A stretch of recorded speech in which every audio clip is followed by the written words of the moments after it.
Dr. Stephen Strange. I need you to come with me. Is he? Is this real?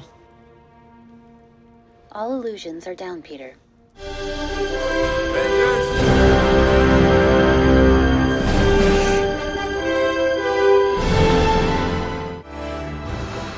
Avengers!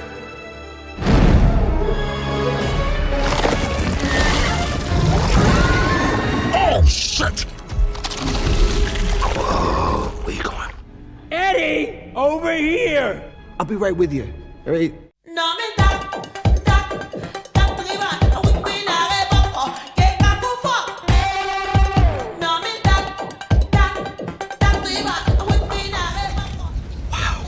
Hey, big guy. Sun's getting real low. What they want, what they need. I will never lose, I'm a beast. If you want it, come and get it. The name's Captain Carter.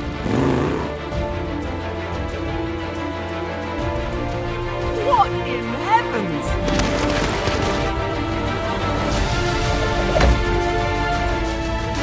Are you seeing this?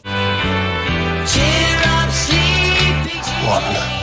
Oh yes, the heart. No. Why would you think that? I'm coming for blood.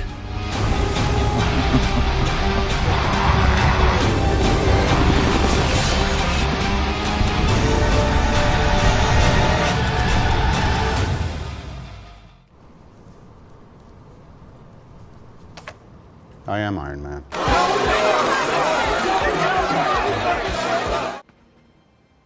I am Spider-Man. And I've really messed up.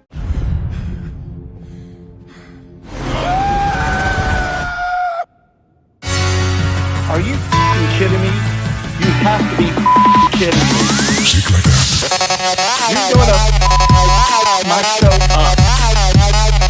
Shake like that.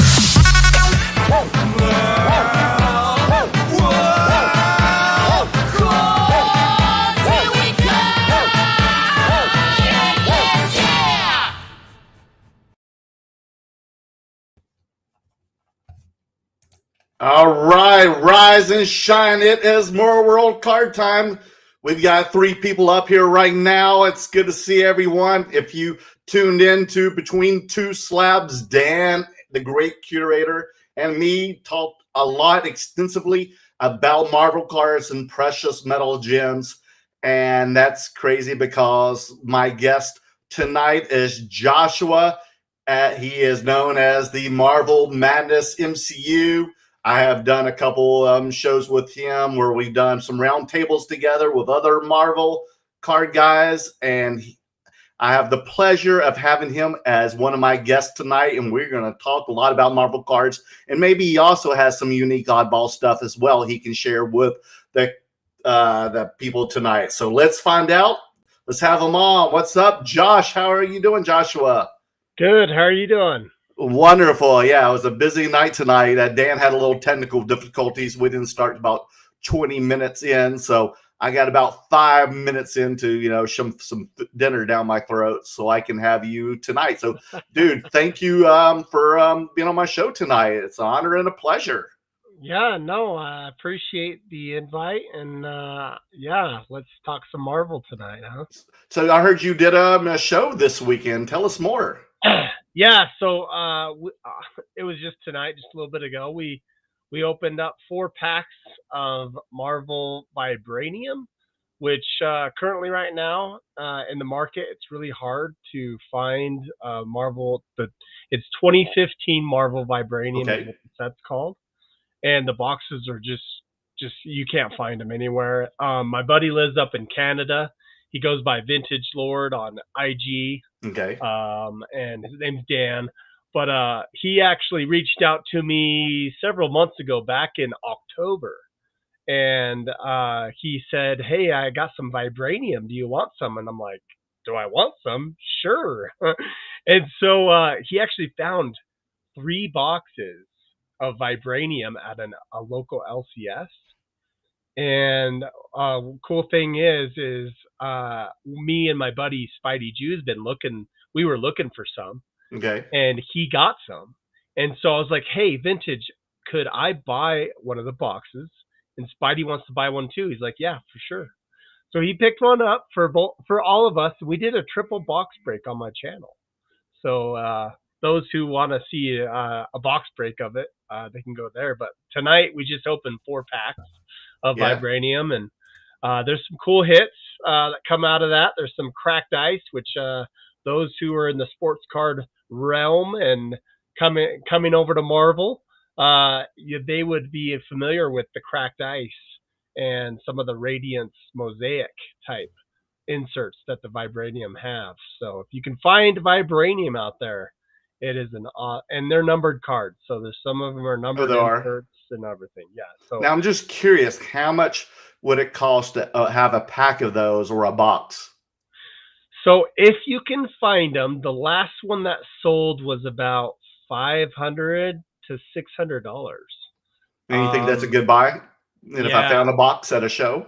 Yes. They're probably going to be around $500, $600 right now, just because of the hotness of it. But I think we picked them up for $300 a piece back. Oh wow!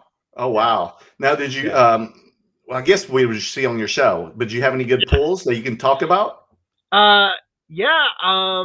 In that box break, I didn't really have that good of pulls. I guess the most of the cards that I picked up were probably after the fact, where I just picked up a bunch of inserts. I picked up this insert here of Nightcrawler. This is cracked ice. Ooh, nice. Now, is that a numbered one? It is. So I'll flip it over, and it's numbered to 99, as you can see on the back there. Ooh, nice. Numbered to 99. And I'll show you one of my PC Vibraniums for right now, just to sneak peek before I get into all of it, okay? But this right here is the Wolverine Radiance. So those who have seen some of the Marvel Wolverine PMGs, this is the same artwork that's on the 2013 Marvel PMG Wolverine card. And that artwork is actually done by Stuart Immonen, who actually also is on a few other cards I'll show you tonight. Okay. But this art comes from that, which is pretty sweet. And this is numbered to 50. Ooh, my goodness. Now, you pulled that out of a pack? I didn't. I actually you just bought that separately. That's for your PC, right? Oh yeah. Okay. I mean, now this is a $5,000 card. What? Are you kidding me? It's gonna be big. The Vibranium's gonna be big. I mean, it's nothing I would sell. It's really nothing I'd sell. Now, I know this is only speculation and your prediction, but do you believe your speculation that these are the next PMGs? I feel that this is gonna be an insert that will be. I don't think they're going to be as big, meaning like you're not going to sell the Spider-Man of this version for, $100,000. Okay. It's not going to happen. Right. But I do see it going into 5 figures on some of these cards. Spider-Man cards, Spidey Gwen. It's actually Captain America as the Falcon Captain America. Oh yeah, I just bought one of those. Yeah. Out of 50. It's his rookie to be Captain America in this set too. Yeah, and what is that character's name? Because he's the Falcon, right? Well, is it Sam Wilson? Right. He's the new Captain America now. Yes. Okay. Sam. Yeah. So yeah, if you didn't see the Falcon and the Winter Soldier show, then spoiler alert. If they haven't seen it by now. Right. If you're watching this show and you don't know about anything about the Falcon and Captain America, then I don't know what to tell you. I did pull this out of one of my boxes. Ooh, that's a molten, right? Of Thanos. It's a molten of Thanos. Yep, of Thanos. And these are numbered to 299. I love that red on there. Oh yeah, these have been popping. Just to let everybody know, these have been really popping. I mean, this is probably $150 to $200 card at least off of comps right now. And this is the number to 299. So you can just imagine what the cracked ice or what the radiance would sell for. If you've seen them up for sale, a lot of these higher end, the lower end, the numbers, just like Mhm. that Wolverine I see, that the radiance I showed you, you probably won't see a lot of those pop up on eBay because people are just holding them in their PCs. A lot of the old school OG Marvel collectors are just gonna Oh, I keep can those in imagine. there. I Now, mean, as with some of the stuff happening right now, some of them will come up, and people are like, "Oh, I'm gonna sell that if that's worth $500." now, So, out of curiosity, what are the lowest serial numbered ones of these cards? so I don't have one, but it is called a vibranium bar, BAR, Bar. and they're numbered to 5. And believe it or not, on my actually YouTube channel, when I have the box break, I actually show in that video, I show someone's other's video. I don't know if you've seen. No, I haven't yet. No, you're good. I don't know if you've seen some of Retro. I can't remember what his name is, but his name is Retro Breaks or Retro something, and he opens these old school Marvel box breaks. You'll find like 2-3 years old, and he actually opened one, and I recorded the pack that he opened the bar in, and this card actually is thick. It's Oh, a it thick, is. it's a thicker card too, as thick as the Marvel masterpieces of 2020 right now. Thick. So it's a thick card. I did see one. The only card I've seen listed on eBay, there was a Nova, a bar, and I think they're asking like $14,000 for it. You think they'll get it? Oh man. Well, here's the deal. If it's a Spider-Man, sure, that's Okay. gonna take a premium. And the in the vibranium set, just to let everybody know, there's not actually a regular Spider-Man in that set. It's the Ultimate Ultimate Spider-Man, Miles which Morales, is correct? Miles Morales. Yeah, Right. that is correct. And it's got Spidey Gwen in there. It's got girl Thor, Jane Foster. It's her rookie year as well. So Spidey Gwen's rookie year. Because I was looking at the Nova because I know Gingy Man posted that a Nova PMG Red just went for sale the other day, sold on eBay for over $6,000, and I was like, who the hell is this character? I'm kind of naive not on some of the lesser known Marvel guys. I thought I knew everybody, but I don't know much about Nova. I assume he's in the Guardians of the Galaxy world, is he not? Yeah, The no, space no, world or what? yeah, like so Silver Surfer type, Right. the Galaxy and Galactus and all that stuff. Now, do you think that Nova. was a case of shield bidding, or do you think that Nova is a hot character now, or like, tell me more? So this shield bidding stuff, I don't know if you caught any of Neo Sports tonight. Well, I There was couldn't because we were on the same time. okay. So Neo did a live with Spidey Jew and Flippy Right. Steve. Right. Yeah. And they were talking about that, and Spidey Jew 09 was really passionate about that some of this stuff, like with the two companies trying to seem like there's two buyers that go back and forth and shill each other up. Hmm. Well, a lot of these sales are legitimate. A lot of them that we've seen on Golden Auctions, on PWCC, anything from an auction house, pretty much a lot of those are legitimate sales. And the ones that are selling, some of them are legitimate prices from what we've seen. So to be illegitimate, not legitimate at all, I would say I just don't think there's a lot of illegitimate sales. I think a lot of them are legit. Um, we don't know until a buyer obviously buys it, right? And Right. sends the money. And in the Marvel community, where it's still kind of small, where we can still reach out to try to see who the actual seller is to confirm to see if that was purchased or not. But there is some shill bidding going on, but I think it's less than we think. Right. Because I looked at the artwork on that one, and the art on that God, who was it? What's his name? Nova was pretty spectacular. I don't know who does that artwork for that card specifically, but it was pretty cool. But you think that has a role in the PMGs, whoever the artists are for that year, or what? The artists on the PMGs aren't gonna really matter. You don't think so? No, because the cards, and just to let everybody know, right? I am a collector of Marvel. I'm in the Marvel community. I am not the Marvel god.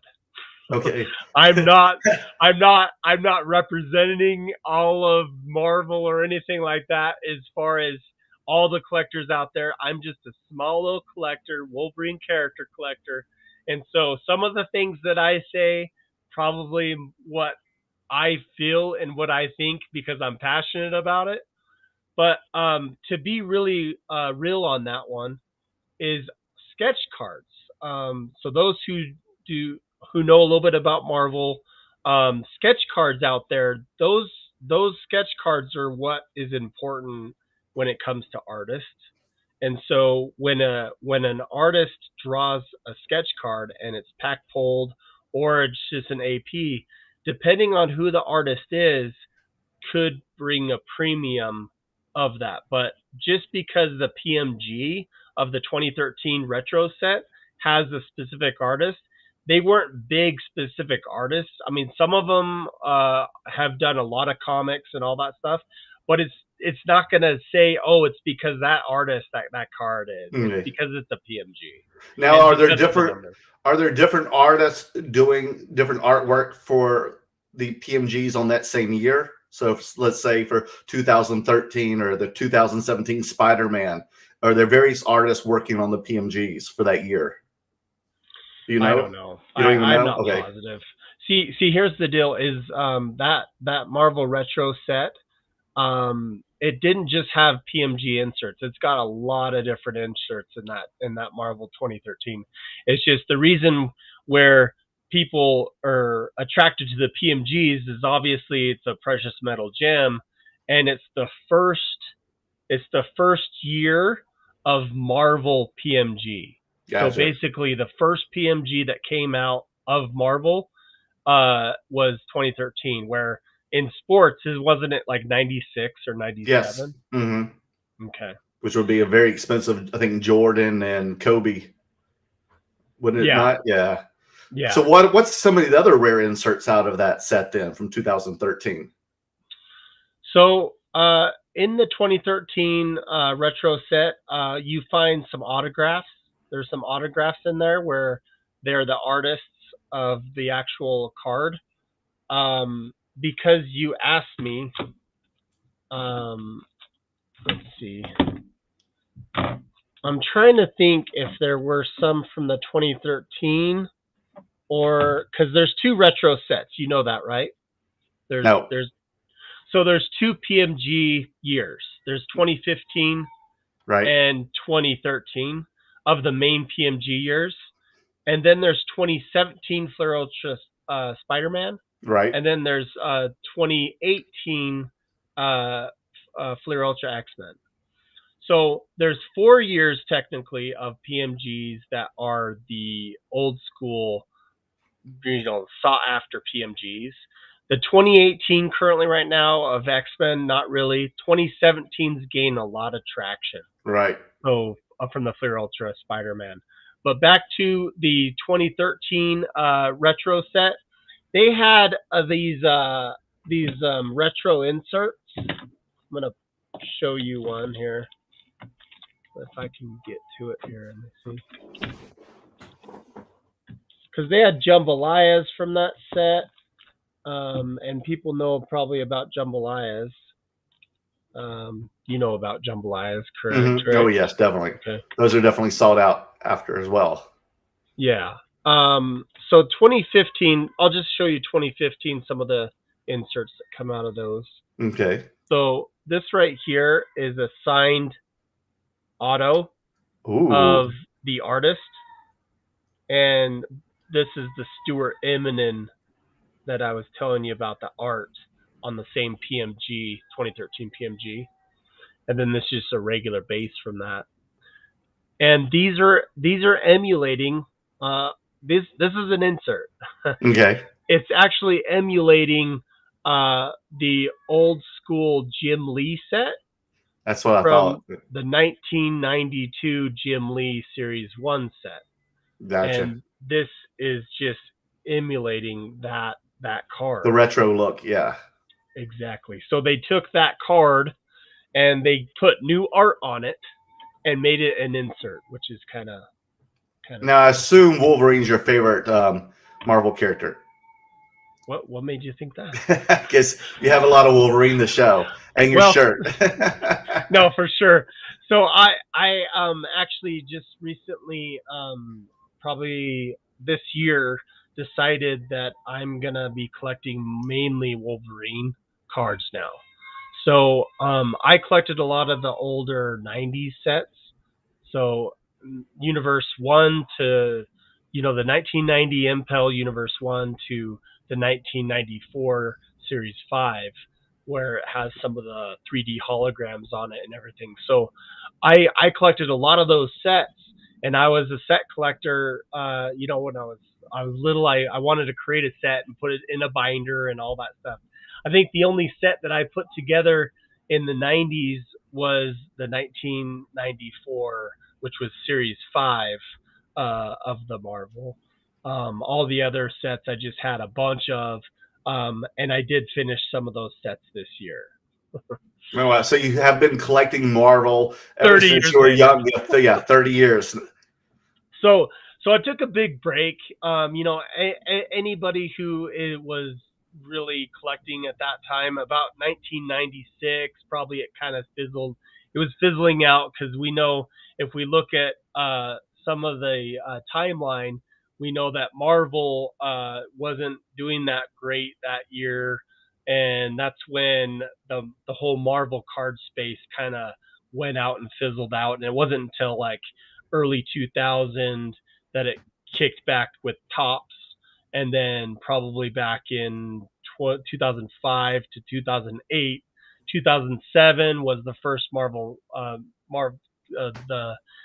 the first modern Marvel masterpiece set was in 2007. That brought back masterpieces, because obviously the last couple masterpieces was 1993 masterpieces, 1992 masterpieces, and so on. 1996 masterpieces as well. So 95. Gotcha. Yeah. So do you have all the sets of all the modern Marvel too now?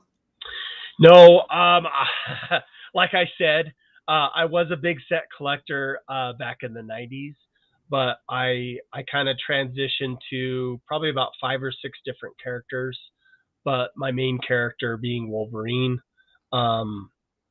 Just I can tell you all my characters. So this Wolverine, Psylocke, Deadpool, Venom, Silver Surfer, and Spider Woman. Some of those not in particular order, but 2 of them are Marvel women, which I do like collecting some of Marvel women cards. Oh, nice. Okay, now I have another rumor to see if you think it's going to be true or not. Do you think Wolverine will show up in Doctor Strange movie? Where'd you heard that? Yes. And I heard it could be Hugh Jackman again. That's rumors, because they've been doing a lot of reshoots, and they said they're going to add a lot of surprise cameos because of the success of Spider-Man.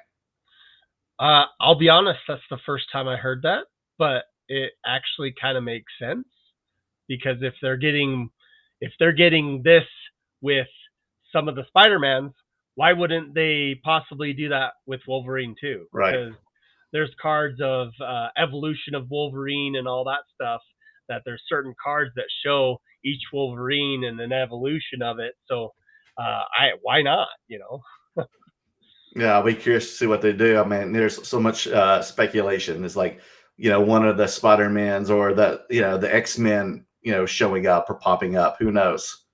Yeah, the only thing I heard was they do want to make a rated.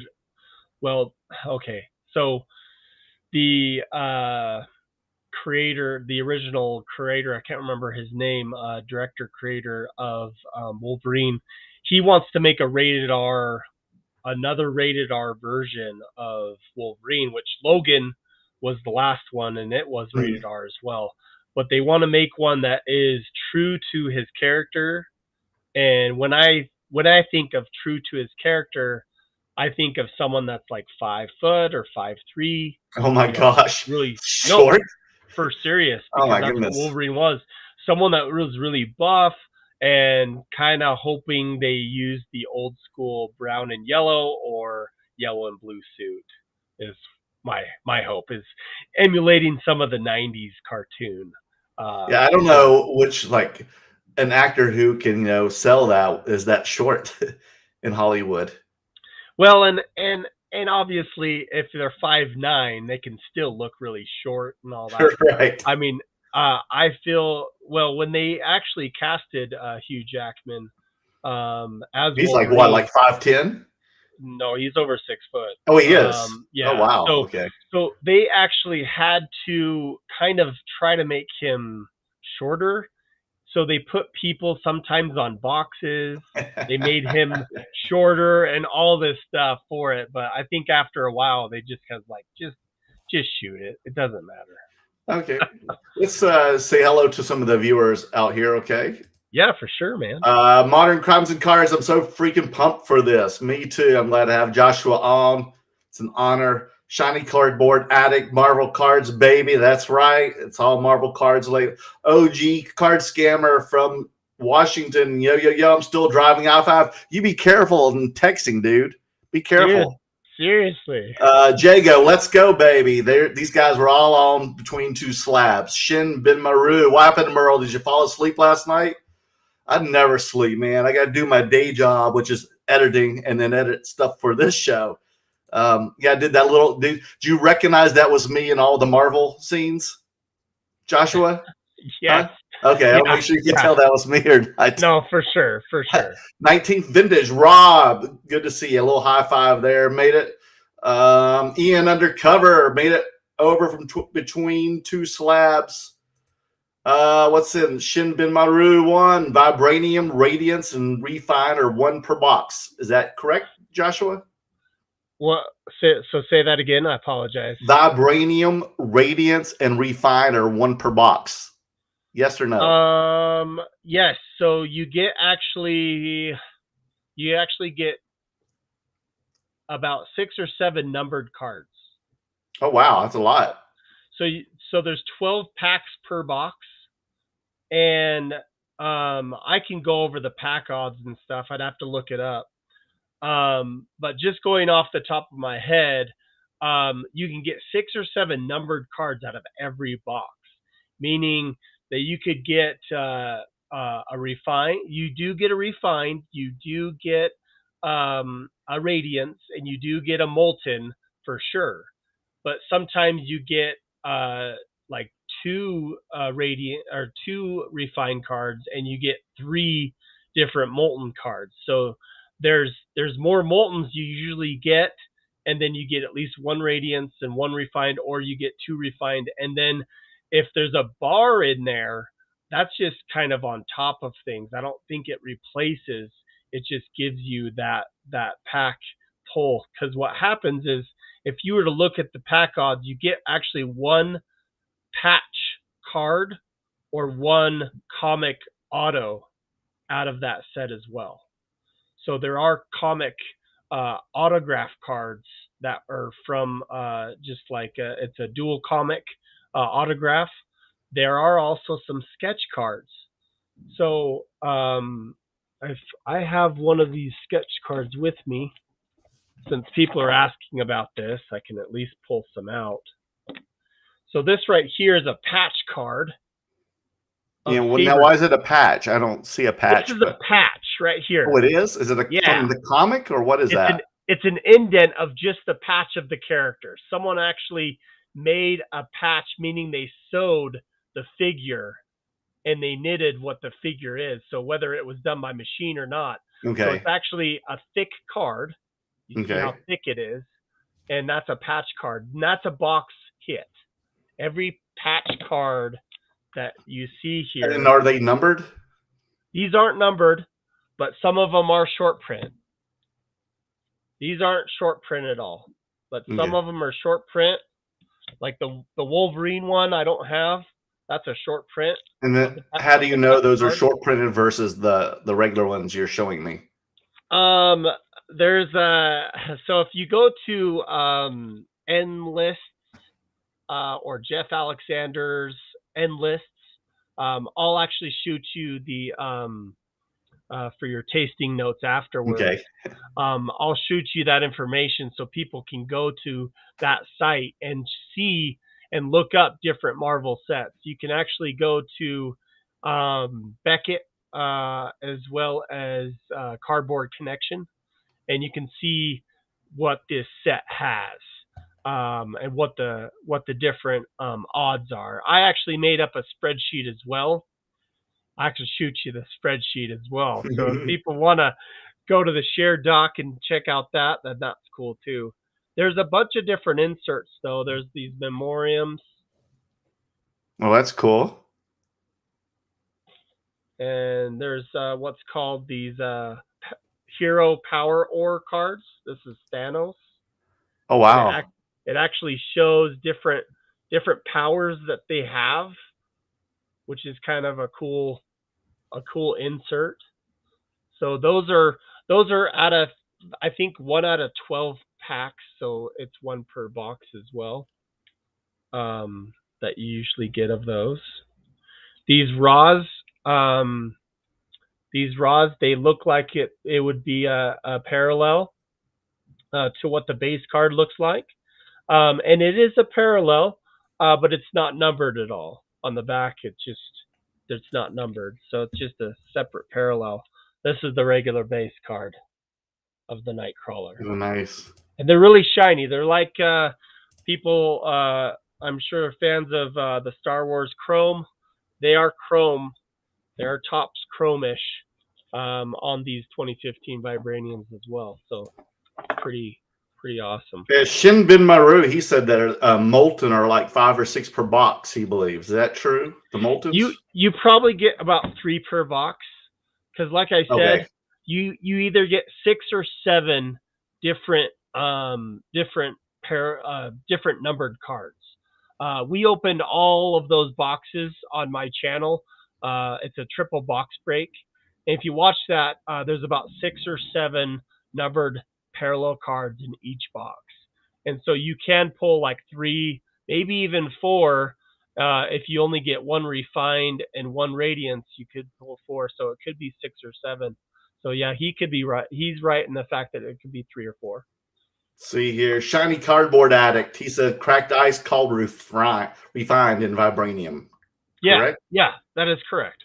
Yeah, the reason I'm calling it cracked ice is because we got a lot of people in here to just show what they're used to seeing, and I know there's a lot of sports guys that watch your show there, and just the cracked ice just makes sense. But yes, on the actual card itself, if you look at the top right here, on the top right, it actually says refined right up here. Yeah, you can't really see it on your camera, but I can tell really where hard. it is. Yeah, because the reflection off that cracked ice is really like it's like and then there's another one that looks like mosaic. It has like the round bubbles to it. Yeah, right here, like your Wolverine does. Yeah, and up there, right. Same place on the top right, but you can't see it. It is like right. No, it's right there. Yeah, the other side, right there. Yeah, right there. But you can't read it. Says what? What's that called? This is Radiance. That's Radiance, which looks like mosaic. Exactly. Radiance, refined, and then the molten, which is right here. Oh, that's cool. Okay, and then the moltens are red. Yeah, they're red, but the actual border has the shininess around, which is kind of unique and cool. Yeah, they're really cool in person, definitely. Oh, they're awesome. See, Modern Crime and Cards. There's a sweet PMG green Wolverine on eBay right now. 10K. What do you think about that, Joshua? What? So it's a Wolverine for Yeah, 10K. PMG green. Yep, 10K. 2013. I don't know. So What year is it? Modern Crime and I Cards. I actually think that's the 2017 Flare Ultra Spider-Man. I've seen that one. Okay. Yeah. So that's you got to be specific when it comes to these PMGs because the 2017 Flare Ultra Spider-Man PMG, he looks like a lumberjack. It's like the worst card of Wolverine, I feel. Just because the way that they presented him. Unlike the the PMG version where his claws are down just like this one. Yeah, that's cool. That's a cool one. Yeah, so yeah, I did see that one. Is it worth 10K? Probably not. Maybe 5. So I'm sure it'll sell for 4 And or that's 5. probably raw, I assume. I don't know. It's raw. It's raw. I've seen it. Shinbin Maru 1 says the bar rarity doesn't look as good as the refined or radiance. What do you think? Well, like I said, a lot of these you got to see in person. The actual pictures online for the refined or not the refined, but the bars don't do it justice.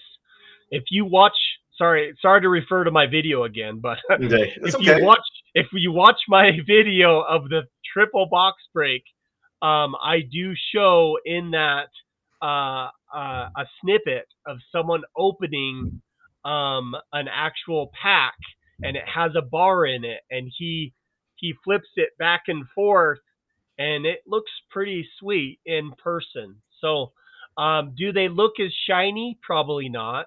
They don't look as glamorous or anything like that because on the actual bars, it kind of just has a like type of refractor silver lining of the character, and it's like it seems like it looks like it's embossed a little bit, but it's basically shiny and shiny. So it's only one color, like it's platinum color on the actual character. There's no color to it.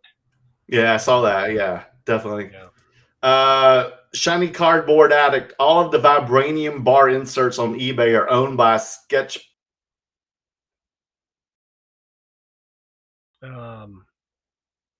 Hello?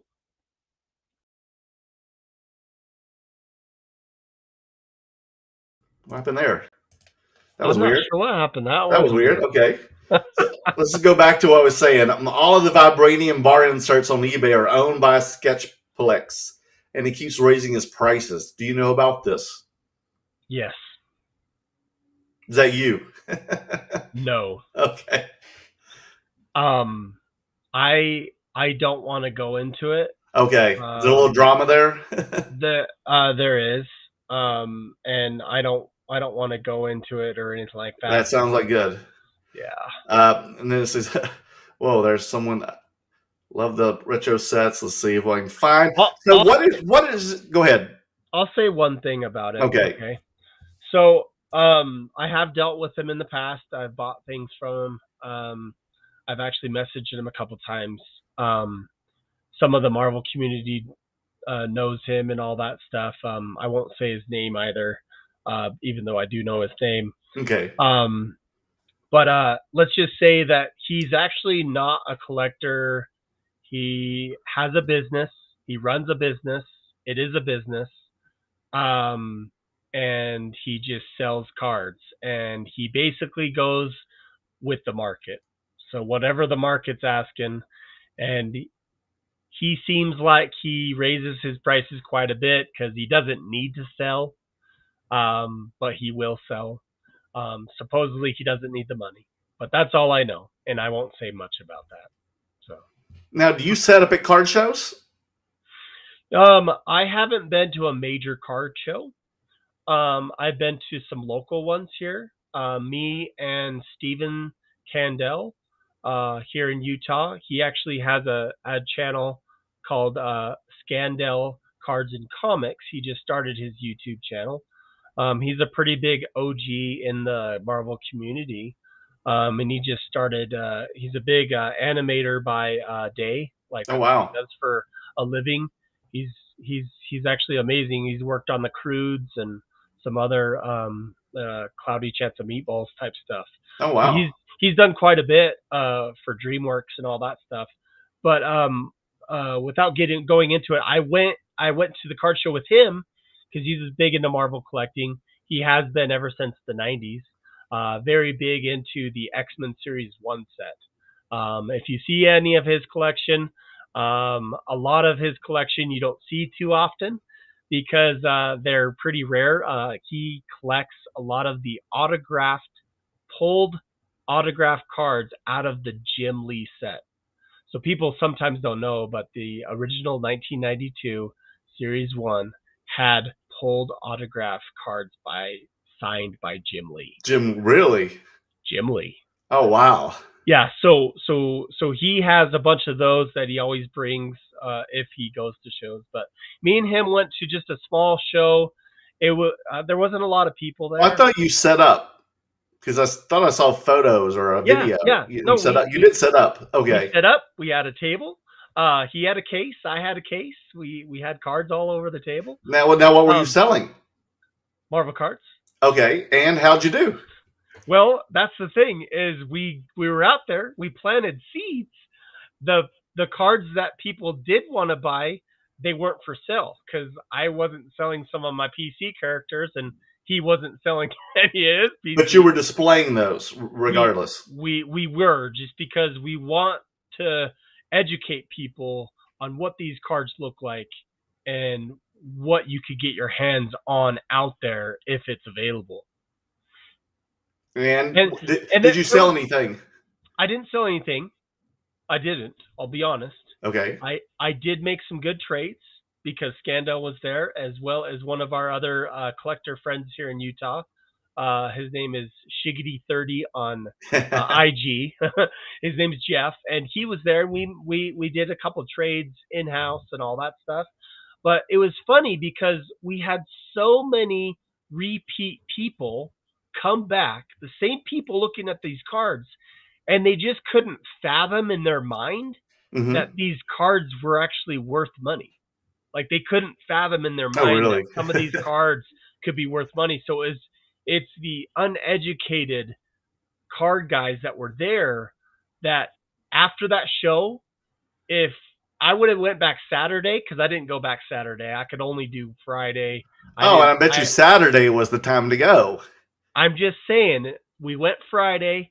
If I would have went back Saturday, I probably would have had sales all day long. Oh, I bet you would have. Because people probably from that original day went back home, went on their computer, were like, whoa, holy Did some cow. research. Yep. Exactly. Did their research. Then they would go back Saturday. Hey, where's the Marvel card guy? You know?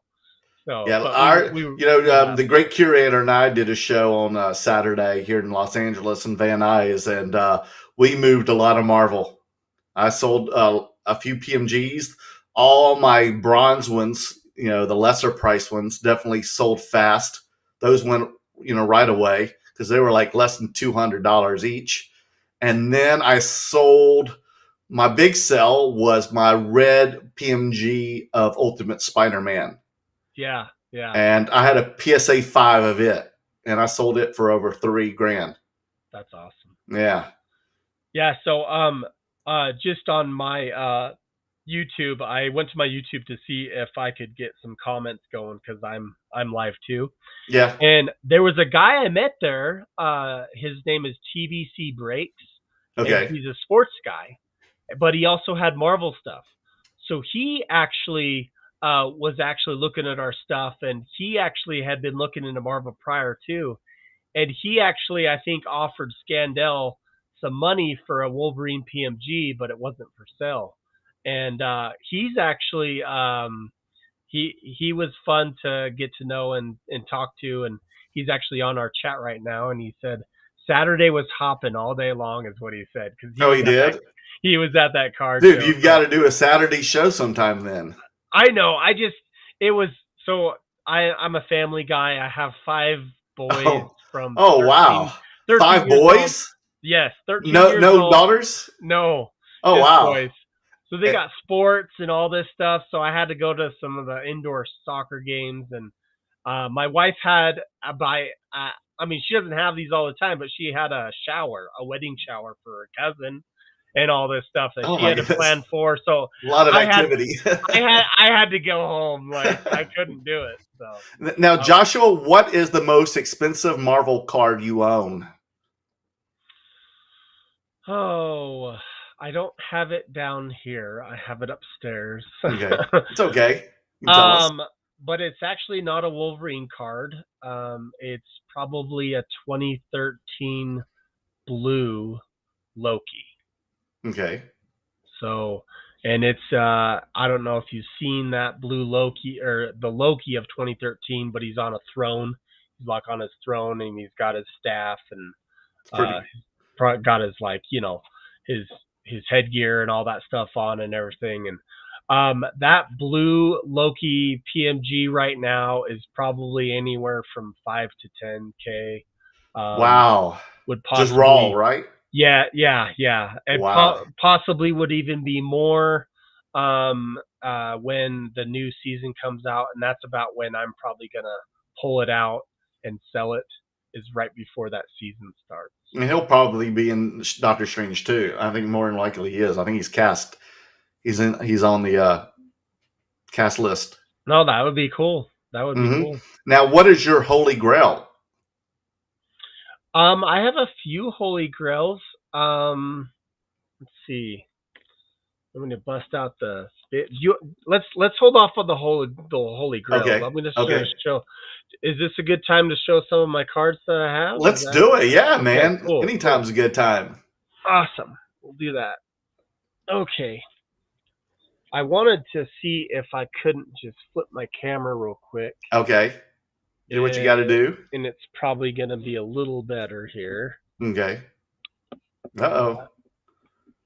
Inside the Marvel Madness studio here. There he is, readjusting. I am. Hold on. Woo, look at there. Oh, look at the logo. See it. Oh, look at the Wolverine. Oh, yeah. Marvel Madness takes its toll. Yep. Pretty sweet. Oh, guys, check this out. Okay. Here we go. All right. So let's start with this one here. Okay. So this. Oh, right it's a here, hologram. It is. I'm just going to tell people about it because Please do. They don't know. So this is from the Series 2 X-Men of 1993. It's one of the first 3D holograms that you see, and I don't know if you can see the shrapnel when I turn it, but the shrapnel actually moves as you move it, and he's busting out of the steel wall, which is one of my favorite cards. This particular card is one of my favorite cards of the 90s. And then we got Marvel Metal. This is an insert from Marvel Metal called the Purely Periodic. This is from the 2021 Marvel Metal set, and it's numbered. I don't know if you can see that right there, but it's numbered to 66. Yeah, that's a little better. So it's numbered to 66. You can see 66 on there, but the hard number actually says 66 too. There's only 66 cards of these. That's a little better right there. But this is also adamantium, as you can see. And the purely periodics they go off of the what do you call that in science? The periodic table, right? And this is actually supposed to be the atomic number. The 66 is the atomic number of all these cards, except for adamantium. Obviously, is a made up. I guess it's not made up. It's just comic oriented, right? And so this is a numbered card, numbered to 66. Pretty sweet. And this is the what number is this? This is 9 of 66. I do have this one right here, which is actually an SGC 10 of Wolverine metal. This is the Grandiose Parallel, and this is definitely part of my PC. Not numbered, but this is a Grandiose card. You get 2 per box, and the Wolverine is pretty sought after. It's pretty much a $200 card in a slab, and because this is Pop 1 for SGC and not a lot of 10s out there, this is a 1 of 1 right now, and it is just immaculate, pretty amazing on this.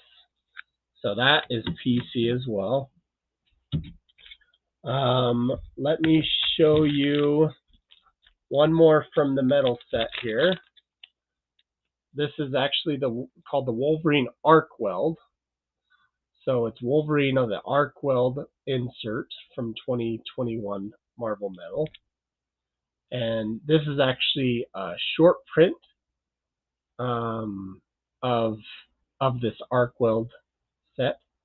And you can see the rainbow foil in the background. It is a sweet card. It's got the old school brown and gold suit that Wolverine has. Brown and yellow. So that's cool. This right here is from the 1995 Flare set from the 90s. This is what that card's from. But as you can see right over here, it's numbered. And it's numbered to 20. And it is the Alpha 1 of 20. And this card is actually from the 2019 Flare set. And it's a buyback. As you can see right here is a logo that says 2019 Flare. Just right by my thumb here. Apologies for the glare. But this is from the 2019 Flare, and it's a buyback of Wolverine Alpha card. And it is basically a card that Upper Deck purchased and bought back and put in their set of the 2019 set, which is brings up this one right here, which is actually from the 2018 Flare Ultra X-Men, and this is a buyback as well. Wolverine and Spider-Man. And this is the Omega 50 of 50 right there. And that's also a buyback, and it comes out of the 2018 Flare Ultra X-Men. As you can see, the buyback logo here and then the number. So that's a cool card, and it's based upon the 1994. Well, it's from the 1994 set. They have the 1994 and 1995 in that 2019 set. So that's what I have for you on that. But I do have 2 more cards. Okay. And they are my grails that I do have. I mean, a lot of these cards are grails for me just because they're Wolvies and they're going to be just PC only. But this right here would be one of my personal grail cards. I love that. From the 2000 X-Men movie, the very first movie that Hugh Jackman was Wolverine. So basically, you could call it Hugh Jackman's first appearance in the movie. What year is that again? 2000. 2000. From the very first X-Men set. How much do you think that's valued at? Well, I know what I purchased it for, and the value is probably doubled. And the graded I can only version, imagine. The graded versions even are probably a lot more than the raw versions, obviously. But I've seen this card go from anywhere from $400 to $700 raw. Oh, it's got to be more than that now. I'm just saying, like that's. And is that on card auto? I can't tell. This was back probably a few months back, probably before October-ish. So yeah, I think things have changed. Is that on card auto? Yes. Yes. Okay, that's really sweet then. It Very is sweet. on card auto. Look at that autograph too. Very nice. Hugh Jack. Oh yeah. Very nice penmanship. This is definitely a 10 auto. Oh my god, it's really nice. He put a lot of detail in it. You can see the grade right there. 8.5 on the card, but it is a 10 auto.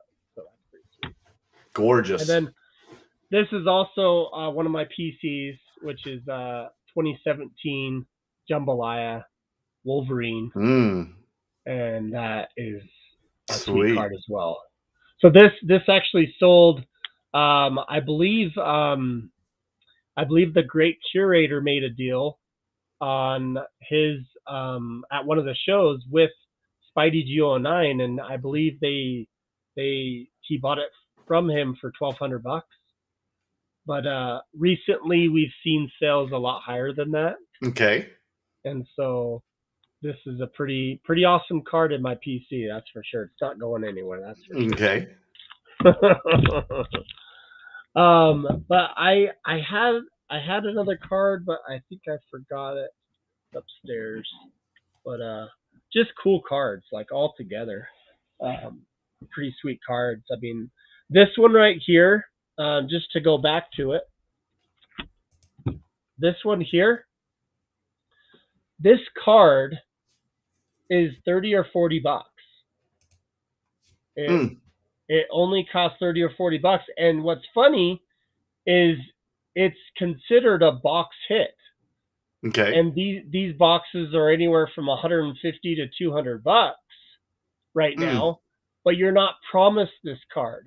I've known people to open 3 boxes and still not get the Wolverine 3D hologram. So sometimes it's easier just to try to find one single and just buy it for $30 or $40.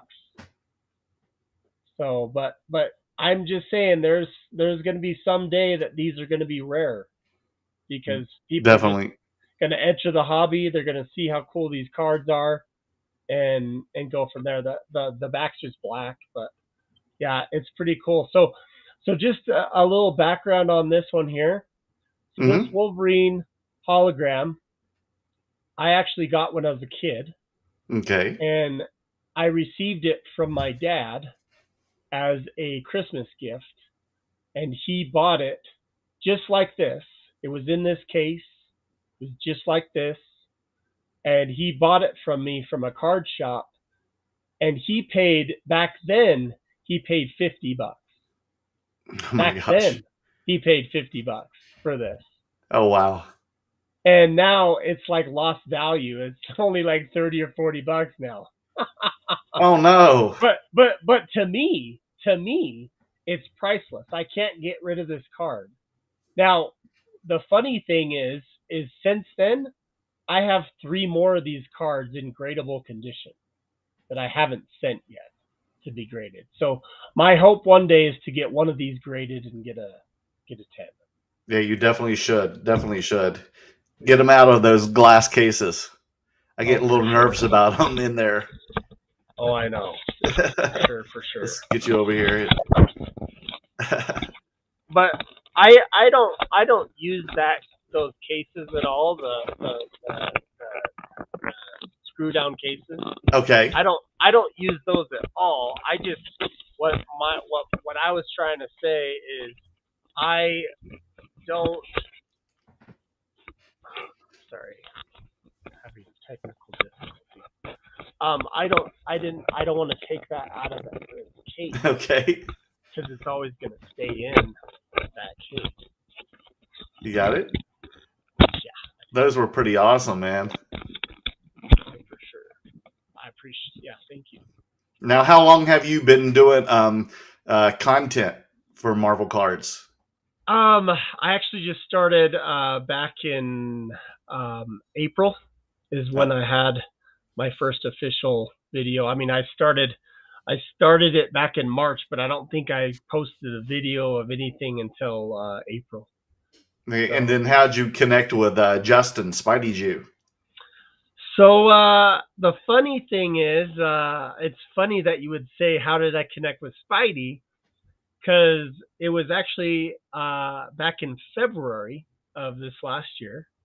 I was on YouTube and I was looking. What's funny is I was looking for something totally different on YouTube. I was looking for pop figure stuff because my boys were Pop getting figure into, stuff. yeah, my boys were getting so excited about pop figures. So back in January, I bought like $600 worth of like pop figures, Now, what and are pop figures? Can you explain what these are? I have no clue. Funko Pops, Oh, the Funko Pops. right? Gotcha. Pop figures. So they were getting into that, and so I started buying like some of these like the Funko Pops, and I mean I even bought some for myself. I don't know if you're a fan of The Fifth Element. Oh, definitely. Yeah, I Okay, saw okay, that theater. Yes. all right, okay, I've with seen it like a dozen times. Bruce Willis and all that Yes. stuff. I mean that movie is actually one of my favorite movies because it's an action comedy, love story, and it's Yes. sci-fi. So it's all of them in one. So, but I bought Lilu and Corbin Dallas, and I bought these little pop figures from The Fifth Element, which is something I was getting into. But anywho, I was looking for pop figure videos to try to find out like what the rares are and all that stuff, and I came across this Marvel card video, and I'm just like, what is this? I'm like, because I have Marvel cards. So I watched it, and it was him and his brother talking about how the Marvel cards were booming, and on some of the auction houses were selling for like thousands of dollars. And I was like, what? What is going on here? And it was his channel that started me looking into it and getting my old school collection out, and then seeing Neo, Northeast Ohio Sports cards. I saw his channel then talking about 1990 MU, so it was him, and then basically it kind of fell into Gingy Man, and Gingy Man cards like had some videos and everything. And that's when I found the Facebook group, which is MCCW, Ian and Noren's podcast. And then I just fell into it again and basically was like, man, I didn't know these existed anymore. Yeah, right. I thought they just existed back in the 90s. So I'm still finding a bunch of guys. I mean, yeah, when Justin had us on that round table, I discovered all you all. You know, you discovered me too, and that's why you're here tonight with me. So yeah, thank you so much, man. Well, it's funny because the first time I did see you was before that. Oh, really? And it was at the card show. It was Justin showed. It was either Justin's channel or Great Curator's channel. It was Justin's going to a card show, and he was videoing his card show type thing, and he was talking to you. And that was just recently. That was just a few weeks ago at Dallas. Yeah, exactly. So yeah, because he and I have been like messaging each other on Instagram, and to finally meet him in person was at the Dallas, and then the Great Curator and I had dinner with him that night. Okay. So it was a lot of tree, and we talked for a couple hours at dinner, and then he headed back home to Louisiana that night with a 4-hour drive. He came there that day and left that night. So we saw him for a small window, but I loved every minute with Justin. It was definitely a treat, and we learned a lot from him. Just the few hours that we got to be with him. Yeah, I think we like the ones that are coming back from when we were kids collecting, and us coming back to this. It's brought back a lot of the passion that we had when we were kids that I didn't think I had anymore. I mean, I always kept my collection, and I was always very paranoid, and my wife was always like, can we get rid of these? I'm like, no, not at all. I'm not getting rid of my cards. Are you smoking crack? Like I wasn't. And because I said someday they're going to be worth money. Someday. Now, what Marvel characters? I don't know if you can answer this or not, but hopefully you can because you must be a Marvel god. Just kidding. What lesser known Marvel characters do you think would be a good investment in because they might be a big hit down the road? Nova. Really? Yeah. And why is that? He's set to be entering the MCU sometime. Oh, really? Mm-hmm. Oh, good to That's, know. Is there yeah, going to be a so, series on him or what? So, geez, I don't know, but all I know is with some of these being set up with the multiverse, there's so many stories that come in line in comics. I mean, Okay. I'm not the best at all the comic history and all that stuff. Spidey Jew's good at that type of stuff, but just knowing and talking to some of these my Marvel community, a lot of the multiverse and all that stuff with comics can go anywhere with this, and because some of the comics have joint stories that collide with one another, it would be easy to bring in some of that. I don't know if you're familiar with was it Phoenix? Yes. I learned this the other day, but Phoenix at one point actually did some sort of mind thing on Spider-Man and Wolverine, and they actually switched minds for a day, and Wolverine actually was inside Spider-Man and Spider-Man was in Wolverine. Oh, they had a Freaky Friday. and technically Wolverine had like a kind of an affair with Mary Jane or something. What?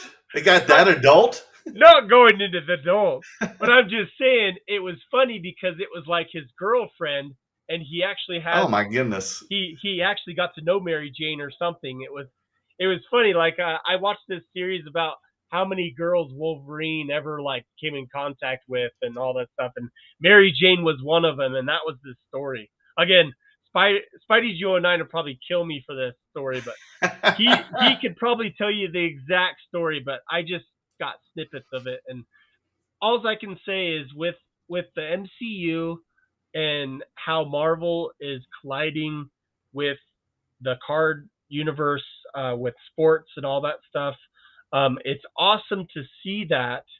But the MCU with Disney Plus and Disney, they're just going to keep going with a lot of this, and a lot of the lower characters that you're asking about to invest in will be shown. Like anybody who went to go see Spider-Man saw the Morbius trailer.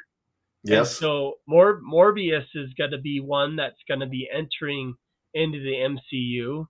And Especially when you have Jared Leto playing, it's got to have some success. yeah, and Moon Knight's going to be huge. Oh yeah, again, And a great actor, Oscar Isaac, and I then the villain is going to be played by Ethan Hawke. yes, The two great actors. and so I would say with some of these, this is what you would do is with some of these newer movies coming out, do your research. Do your research on the actual movie coming out and who the heroes are and who the villains are, and even go back to a comic. Basically don't research on who's all going to be in the movie. Go back to the comic and see who the characters are there, who the villains are, who the heroes are, and get an understanding of, oh wait, this character, I wonder if he's going to enter. Type that character in and all that stuff. So there's a lot of opportunities out there for lower. They always talk about entering into a hobby, right? What's the best time to enter into a hobby? I mean, obviously you're not going to be entering this hobby and buying all the Spider-Man PMGs. It's not going to happen. All the jambalayas, it's too late, right? You're wanting to get low in the low ground, and that's what you're kind of getting at, is what characters would be good to collect there. Like for me, I'll probably kick myself for this, but Spider Woman. So Spider Woman will get her own series or her own show, a movie, right? She's Okay. actually set to actually get something and in the MCU timeline right now. Oh wow. Spider Woman. And so is it gonna be more Spidey Gwen or Spider Woman? I don't know. Time will tell. But it seemed like Now, are those two different people? yes, it's two different versions. I feel like Spidey's UO9 is like, oh, Spider Woman is definitely Spider Gwen. You know, it's Spider Gwen. And if you look at the old school Spider Woman, it comes from she was a daughter to a lady that was affiliated with the scientist that became High Evolutionary. If you know anything about the comics, High Evolutionary is actually before he was High Evolutionary, he was a scientist and he did some things to try to help this this girl out. She was going to die or something like that. So he was actually helped her and gave her these spider type abilities, gave her these super abilities, and that's how Spider Woman became Spider Woman. But Spider Woman is a low character right now. People probably wouldn't just go out and be like, "Oh, I want Spider Woman cards," right? Well, she's always been one that I like to collect because I liked her, and so that's one of my characters that I collect. So I would just say just do your research. If you see some movies coming out, find out, okay, in the comic, what heroes or villains entered into that comic or that actual storyline. So that's what I would suggest. Yeah, that's good to know. Yeah, because when I was in Dallas at trade night and on the floor, I did see a lot of Spider Gwens moving around. A lot of activity on those, and I was trying to, wonder why she was so popular that week. Yeah, and Spider Gwen actually might be too late. Oh, really? Like, because Spider Gwen stuff now, I don't know if you've noticed, but some of her PMGs and all that stuff and different pattern achievement cards and all that stuff have skyrocketed because of the speculation. I mean, there is speculation in Marvel as far as what the MCU will do, and because they just had recently, the trailer of the second Miles Morales movie. Spidey Gwen's going to be in that. There'll be a few characters in there. I think Spider-Man 2099. Spider-Man 2099 is going to be shown in that. So some others, yeah. So look up to see what those other characters are and go from there. I mean, I got a lot of Spider-Man 2099s ready too. I actually have a blue PMG from the 2017. Oh wow. Spider-Man. So. And how about the Morbius PMGs? Are they too much now or what? Well, here's the deal. I mean, if you can find some deals on some good rare inserts, even some just insert cards that aren't numbered but are shiny, I mean, it's all about the supply that we're gonna run out of. I mean, a lot of the older cards that a lot of the boxes are $500-$600 now, and they were a lot less than that. I mean, I think the Marvel Masterpiece 2020 started at $300, and I think it's hard to find a box now for $700-$800. Oh wow! I said Marvel Masterpieces 2020, right? So yeah, yes. A lot of these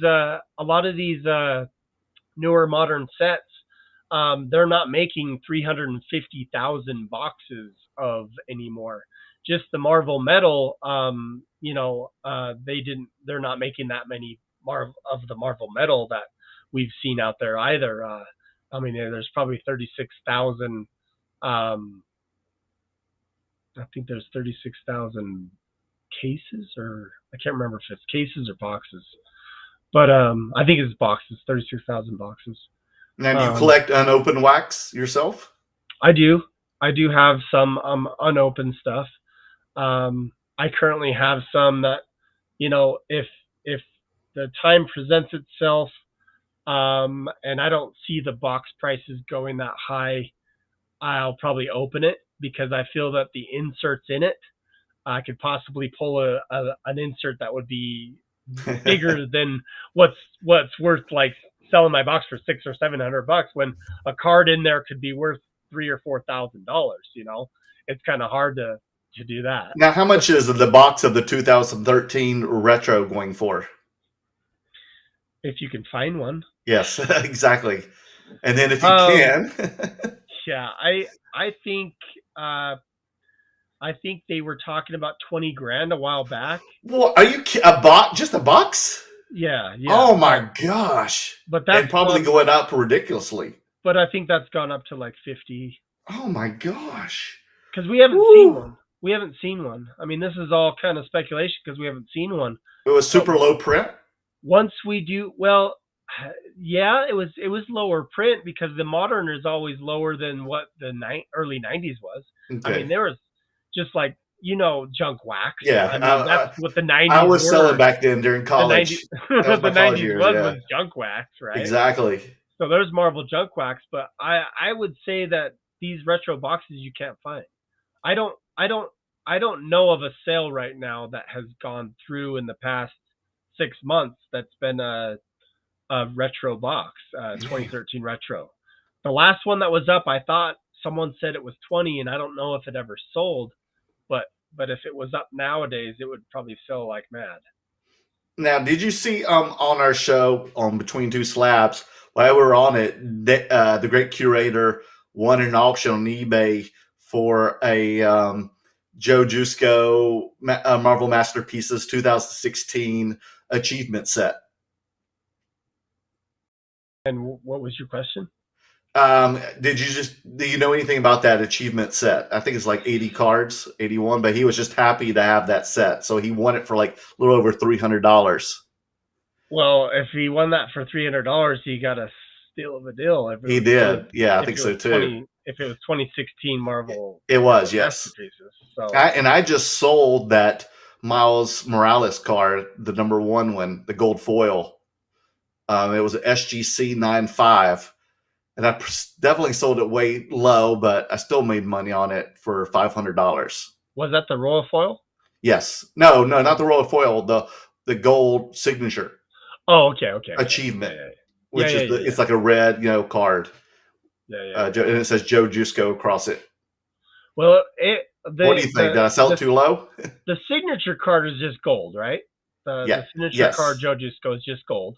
Mm-hmm. That card, there's not a number on it, but they say because of the print run and all that stuff, there's not going to be a lot of those out there, but it was still, you got one signature card every pack.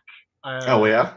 And so, but to be a higher character, I mean, $500 graded would have probably fetched more than that now.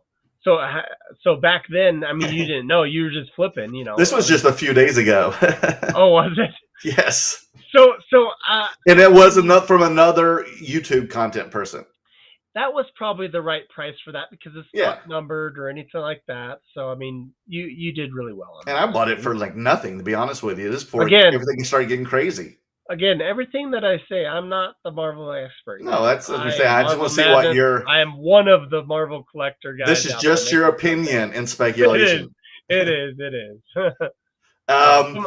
So, are you going to go to any shows in the near future? I do want to. I just don't know if it'll be this year. Okay. But we just started this year, Joshua. I know. Well, I'm just saying, like, for me, I'm looking at it as, do I need to go to a show or can I just, some of the stuff that I do want to move, I can just move it. But mainly I'd want to go meet up with some of my Marvel collector buddies that I've met. I would love to meet, Norin and Spidey and some of the other collectors I've came in contact with and gotten close to, Kent, Marvel Guy 239, just recently and all that stuff. And so it'd be nice to meet up with a bunch of guys that are like me. I hear you. But it's all about just my time and all that stuff with work. If I can get away and if my wife will allow me to allow me to go. But I'm talking about maybe going to Atlantic City. Go I to the don't National. I don't know yet for sure. But if I did go to any, it would probably be that. But I actually may go to a Vegas one in March. Oh, I think we may be at that one. Yeah, I'm because not sure. Vegas is close to me. It's That's like right. 5.5, 6 hours away, so it's not a bad drive for me. And I've already talked to a couple of my collector buddies here, and we might go and do that. So. No, don't have to see about going to that one then. So Setting up. if you do go to the Vegas, or sorry, if you do go to, I think there's two shows. There's one in Reno, Nevada. Is it Oh wow, Reno? okay, that's a little further up. Well, there's Yeah. one in Reno, and then there's one in Vegas. Yeah, So- Reno would definitely be far for both of us. Yeah. Whereas So- Vegas, we can both. It's a reasonable drive, like 5 hours from LA, and you said about 5 or 6 for you, correct? Yeah, and I just don't know if that's a big, huge card show. I think I think it will be. it will be. Okay. Mhm. Okay. Yeah, because they're definitely promoting it as. And now, Joshua, do you collect any other cards besides Marvel? That's a good question. I still have basketball cards of Grant Hill. Oh wow! I mean the old school. I mean I actually collected Anthony Hardaway too, but I sold all those. But I've actually just recently picked up some Anthony Hardaways. That's Penny Hardaway, right? Yeah, Penny. Yeah, I actually owned 3 years in a row. I owned shoes of Penny Hardaway. Oh wow! I actually I use Penny Hardaways as my basketball shoes all the time. Oh wow! So, and one was a big brand and all that stuff I liked. But I would say just from my old school collection, I still have some cards. I actually got some cards inherited from my brother that passed away a few years back as well. I'm sorry. No, you're good. You're good. He was a big drive of me with the Marvel stuff because me and him actually collected Marvel when we were kids. And that Wolverine hologram that you saw earlier, Mm-hmm. that's he actually got the 1993 Marvel Universe hologram that had Spider-Man versus Venom 3D hologram. That's a hot one. Yeah, you can find it for about $100 around. If it's under $100, I'd buy it. It's a good price then. But he actually had that one, and I have my Wolverine, and that's kind of where that is. But man, I actually have some Mandalorian cards, season 1 Mandalorian cards. I got some Gremlins cards, Oh wow! Teenage Mutant Ninja cards, Oh wow! Teenage Mutant Ninja Turtles. And I actually do have some He-Man cards as well. Yeah, I have some He-Man Uh, graded too. Yeah, I got some He-Man ones I think it was from 1976, 1986. 1986. Yeah, it's 85 or 86. It's 86. I remember because I opened a pack and it had the gum, the gum that was like rock, like as a rock. But I actually have a sealed pack that I'm gonna grade of He-Man. He-Man's on the cover of the pack. Yeah, I have a few that I've been buying them graded SGC 10s. Oh, cool. A few He-Mans. That's I'm going to awesome. take that to the show with me. I didn't bring them to Dallas, but when I was in Dallas, I had a bunch of Nintendo and Donkey Kong cards. Okay. And someone came and bought them all from me. They got wiped out like day one. So I need to find more of those. And then a lot of the dealers on the preview night had seen the cards. And then after I sold them, they wanted to come back and buy them. And I was like, well, it's too late now. So it seems like those have a lot of heat to them. Yeah, and I have a whole box.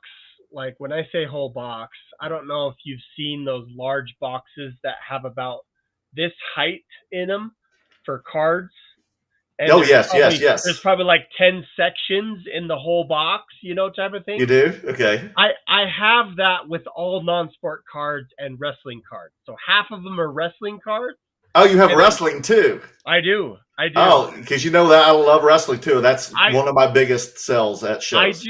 I haven't gone through all my wrestling cards. I think sometime we should do a private video, me and you, That sounds and good. we'll just go through my wrestling cards, and you can tell me if it's worth anything or not. Oh, definitely, most definitely. Yeah, I've been did- collecting new stuff and vintage stuff. I did have one card that I regret selling, Okay, which was? and it was a John Cena autograph card. That was, congratulations, you received an autograph card by John Cena. Oh my gosh, do you know what year that was? It was in 2007. Oh wow, okay, it's about right. Yeah. So yeah, I did have a couple mistakes earlier on, but yeah, like I do have some other cards other than Marvel. Yes, Cena moves very well recently. When I was also at Dallas, I sold 3 John Cena rookie cards. The 2002 Fleer Royal Rumble. Those moved very quickly. Yeah, and I can't remember exactly what year it was. All I know is an autograph pulled, a John Cena autograph pulled card. What do you think that would go for right now? Oh, definitely, it's like several $100s. And then if you got a good grade on it, they could. If you got like a Jim Min on it, you could get probably like $1,000. I sold it for $72. Oh my gosh, yeah, a little more than that, dude. You could definitely sell it raw for several hundred. It was. I just put it up on auction, right? And it was back in March that I did it. If I would have done it now, A year ago. Yeah, it was a while back, so it's crazy. And you know he's in that show Peacemaker. Have you seen it? No, I haven't seen it. I've seen some video from it. Like, Yeah, I saw the Suicide Squad. Suicide Squad. Yes, with which he with was in him it. Right. Yeah. I saw that, but as far as the Peacemaker goes, I haven't seen that. No, I haven't either. I have the channel, but I haven't seen the show. There's so much to watch. Like I'll probably chill tonight at midnight, and I'll probably watch Boba Fett. Oh, nice. I love Boba Fett. You do. Not many people do, but I kind of like it. So but there was a scene last week that got a little like redundant. But if you know what I'm talking about, with Amy Sedaris. Oh, but other than that, with the Mandalorian and everything, but it was still pretty good. No, a lot of my friends were bitching because I work in the film industry, so everybody's very very touchy about stuff like that. So they were just all raising hell about it. So for me, it's all about the characters and the storyline and all that stuff. Like if it doesn't make sense, it doesn't make me mad. Okay. Like sometimes when you talk to some of these guys that are like gung ho Star Wars, yes, and it has to be like this and this and this and yes. this and this and this. But me, I look at it totally different. It's like, you know what? It's a character. They're gonna make a storyline. Let's just watch it, see how it goes. And I've been way satisfied. I've actually picked up some Boba Fett cards. Okay. Oh yeah, they've been great sells for me. Definitely vintage and modern. Like I've been picking up like these cards right here. Yeah. So these are like the 2021 Chrome Galaxy. Yeah. And then that one's numbered. You see it? Out of 25. Yep. But these sell pretty well. And then I sold the rookie Boba Fett, was just like him single from 1980. Oh, sure. Star Wars Empire Strikes Back. And I had a BGS 9 on it. And I sold it for over $1,000 at the Dallas show. Then I had the cartoon one, the cartoon that was like pink and green background. And that sold, that was a PSA 9. And I sold that for like $1,500. Wow. And those were really good investments. But I got wiped out on a lot of, I had 2 display cases of Star Wars at Dallas. And on Sunday, I just had 2 rows left of Star Wars. Wow. That's how much Star Wars was bought. So Marvel and Star Wars was the hottest thing at the Dallas show. So that's what I'm going to bring to Houston. So I wanted to ask you a question. Go ahead. Can I do that? Yeah, please. All right. It's Merleworld After Dark. So no, you're good. SGC, Uh-huh. right? You're a fan of SGC, Mm-hmm. okay? So you there was a video that that the great curator does and did, right? And I am still getting to know the great curator and all that stuff. And recently, I've loved his stuff. Right, Okay. I love what he did and all that stuff. He did have a video though that was kind of controversial, which he does have some controversial videos. We all do, right? Right. But it talked about how PSA was it, and PSA was was the was the that was the cake, nothing Okay. else but PSA. To me, I feel that it's a company. They all do certain things. There's three. I feel there's three kings. There's Yes. PSA, SGC, and there's BGS. Correct. They've all had the BGS has had its day. Before PSA, it was BGS. Correct. You probably know that. Mm-hmm. And then PSA came, and then all the hype happened and all that stuff, and now it's all PSA. But then this year, the SGC comes in line, and now it seems like it's getting closer, and it's not as far apart anymore. And it just seems with Marvel cards, and Neo said this, SGC now is number 2. I can't believe that. Giving credit, though, still to BGS, they do have the subgrades, and that's a cool thing that they do have. I like that a lot as well. But to me, some of the Marvel cards on SGC slabs look a lot better than another slab. I've actually had No, I PSA agree. slab Yes. and an SGC slab, and both cards are graded. And I feel like the SGC slab looks a lot better because the black border and all of that, and it gives you that color match. But I would say that PSA can still draw the premium. Yes. But I think that may change. That's my personal opinion. I feel that with Marvel cards, we're on a different level than the sports because we're at the bottom ground. So we're going to have more cards graded by Marvel, and the pop counts will possibly be interesting to see what SGC has versus PSA. And at some point or another, they might actually become pretty close. I've actually seen some SGC slabs sell as good as a PSA. Oh, yeah. But it's probably still getting like 1.5 times more. Well, and that's than SGC. The big company of PSA, right? You're looking at one company that only grades how many, like 4,000 to 5,000 cards a day, versus someone that would grade like 50,000 cards a day. So that's kind of the difference that you see. And definitely, and then you're risk taking. You're only spending $30 per card at SGC, correct, where you're spending at least $150 per card at PSA. So that actually brings another point to my point was with a card. Let's say it's just a mid card, okay, maybe worth $200-300. Grade it with SGC right now because PSA is just that high. If you have a PMG and you're wanting to get the top dollar and all that stuff, you could probably grade it with PSA and get a little bit more money if you're trying to flip it and all that stuff.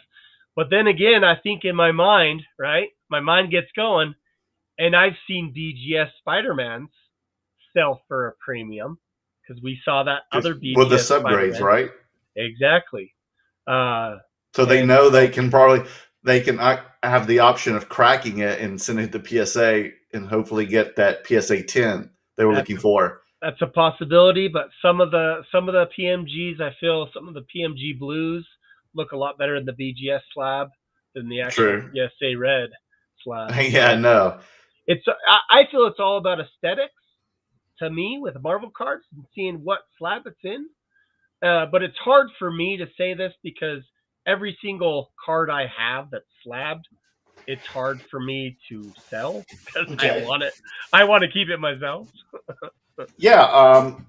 That the weird. Also, I have a lot because I was just trying to get stuff slabbed and sell the card because usually I don't sell raw cards at shows or on my Okay. eBay store because if I put a raw card on eBay, everybody probably thinks there's something wrong with it because I've already built that Sure. reputation of having slabbed cards, so they're like, okay, he must have been a bad grade and he cracked it out. Now trying to sell it raw. So. And at the time, I just needed cards slabbed quickly. So I was sending a lot of stuff into HGA, the hybrid grading approach. And they have subgrades too, just like BGS does.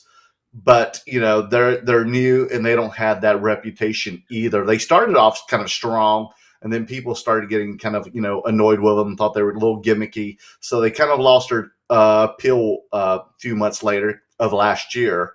And then, people really kind of look down upon them now, and to resell them has been very tough. I've needed to have lots of patience.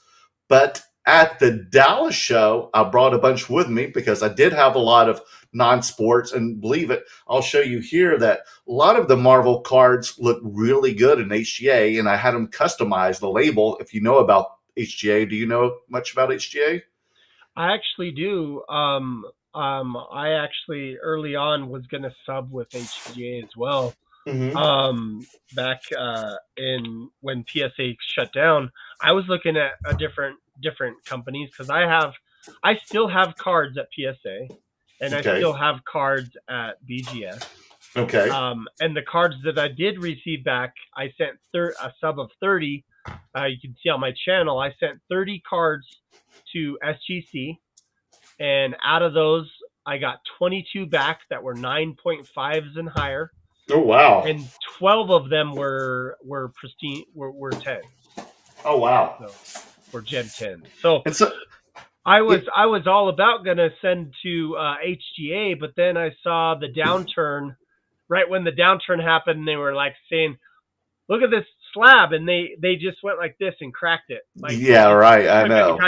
So that didn't help. That did not help. No, it didn't. Some of the quality control, but I don't know if you listen or I don't know if you watch Retro Hoop Collectibles. Yes, I do.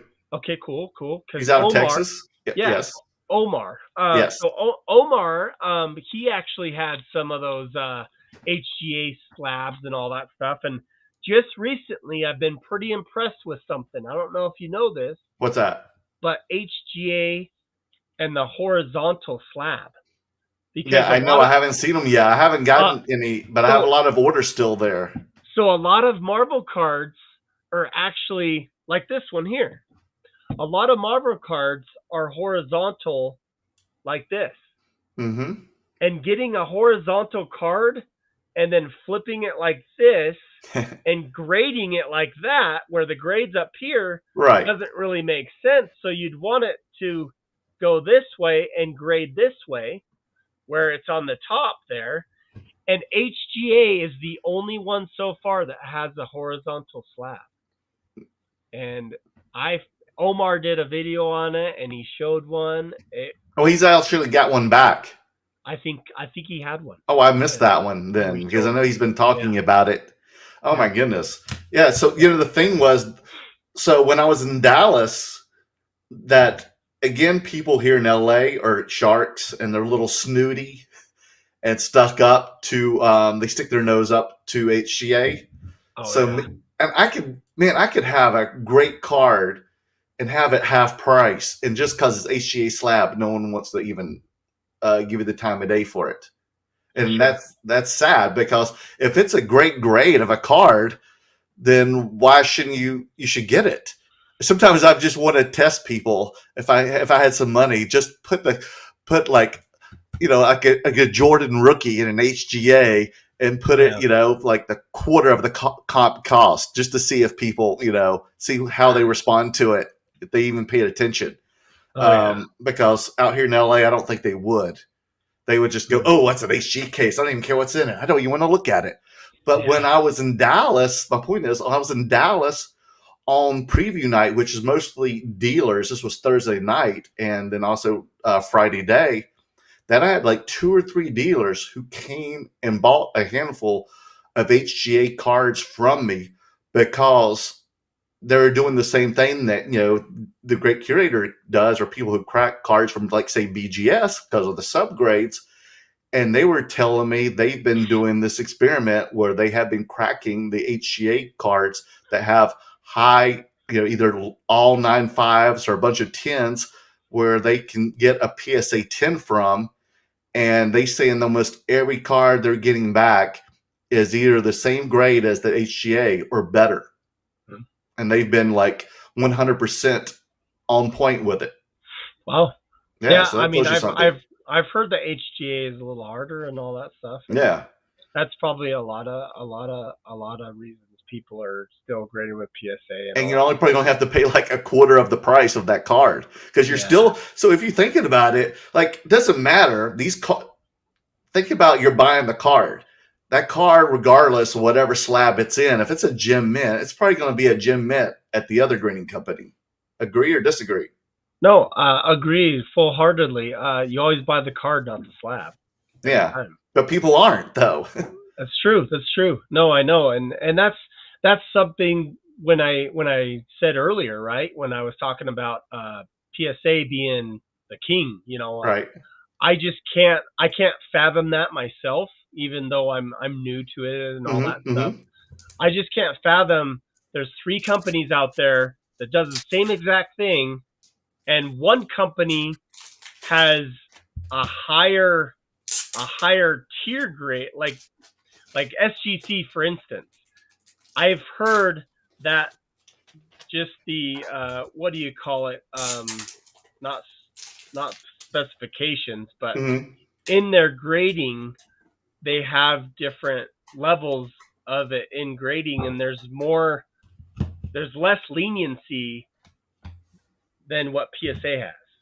So basically, a 10 is a 10, and a 9.5, there's a reason it's a 9.5 because there's something slight different. Where a PSA could be a 10, and then it could be a 9, but it can't be a 9.5. So it can't be in between, and so it's either a 10 or a 9. So you have a gap about that big. So is it closer to a 10 and possibly a 9.5? And so I've heard that SGC 9.5s, I feel, are kind of like, which is a Mint Plus, right? Yep.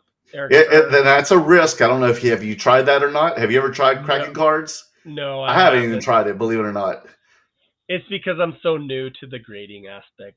It's okay, but I'm even scared. Like, sometimes if it's a grade with subgrades and they're all 4 9.5s, then how's PSA going to see that?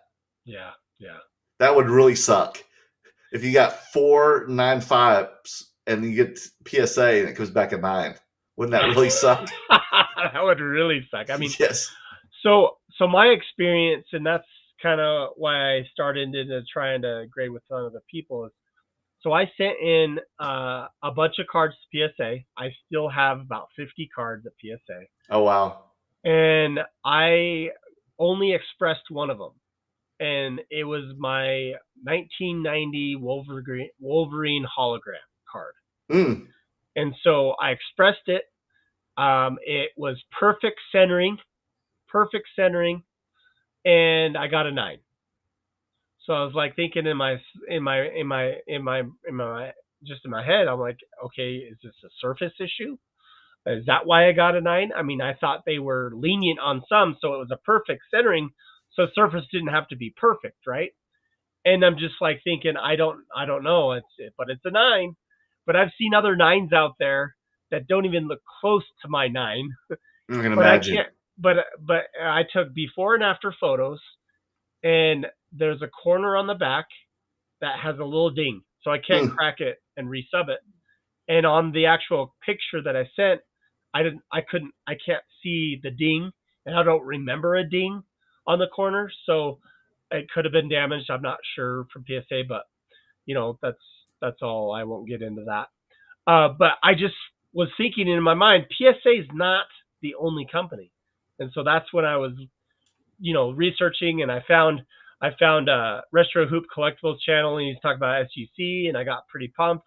And then talking to my friend Marvelous Packs, Victor, he got me into grading as well with SGC, so it was pretty sweet. So, Yeah, Richard Hoops Collectibles, he really likes the tuxedo slab. He definitely promotes them. He should get paid by them or get a discount when he does subs. I do too, though. I do too.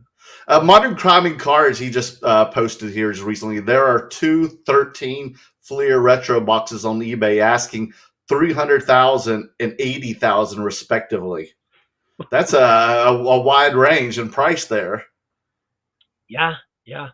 I mean, I think it would be if there's not a or best offer on them. I haven't seen them, so I'm probably after this. I'll check it out. I know, right? But if there's not an or best offer, it's probably not going to go for that. I mean, that's a big gamble.